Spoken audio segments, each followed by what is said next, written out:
Big boss హౌస్‌లో 12th week eviction pre pass అంటూ big boss అయితే ఒక టాస్క్ ఇచ్చేయడం జరిగింది. గార్డెన్ ఏరియాలో 1 నుండి 10 అంకెల వరకు వరుసగా నంబర్లు పెట్టి మీ హక్కుని మీరు ఎంచుకోవాల్సి ఉంటుందని చెప్పడం జరుగుతుంది. ఫస్ట్ నెంబర్‌లో ఉన్నవారు పవర్‌ఫుల్ అని, 10th నెంబర్‌లో ఉన్నవాళ్ళు వరస్ట్ అని అంటూ చెప్పడంతో హౌస్ మేట్స్ అందరూ వాళ్ళ నంబర్స్ కోసం ఆర్గ్యూ చేసుకుంటూ ఉంటారు. ఇక రతిక అయితే టాప్ 5లో అయితే నిల్చొని ఉంటుంది. ఆ విషయాన్ని అర్జున్ అంబాటి, గౌతమ్ వీళ్ళు మాత్రం అగ్రీ చేయరు. అయితే వాటన్నిటిపైన రతిక అయితే డిఫైన్ చేసుకుంటూ ఉంటుంది. గౌతమ్ అయితే చెప్పడం జరుగుతుంది, నువ్వు హౌస్లో ఆల్రెడీ టాస్క్లన్నీ చూసి బయట నుండి లోపలికి వచ్చావు, అయినా నీ గేమ్ ఏంటో అంతగా పెద్దగా లేదు అంటూ చెప్పడంతో పాటు అర్జున్ అంబాటి సైతం నీలో ఇండివిజువాలిటీ నాకు కనిపించడం లేదు అంటూ ఆర్గ్యూ చేస్తూ ఉంటారు. అంతలోనే పల్లవి ప్రశాంత్ ఏదో మాట్లాడాలని చూస్తూ ఉండగా అమర్దీప్ వెళ్ళి వెంటనే తనని హక్ చేసుకుంటాడు.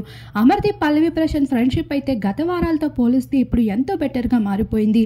శత్రువులే మిత్రువులుగా మారడం అన్నట్లు ఒక్కసారిగా ఈ సీజన్లో చూసేసరికి అమర్ పల్లవి ప్రశాంత్ ఫ్యాన్స్ అయితే ఎంతో పండగ చేసుకుంటూ ఉన్నారు. ప్రస్తుతం ఈ లైఫ్ స్పెషల్ అట్రాక్షన్గా నిలిచింది.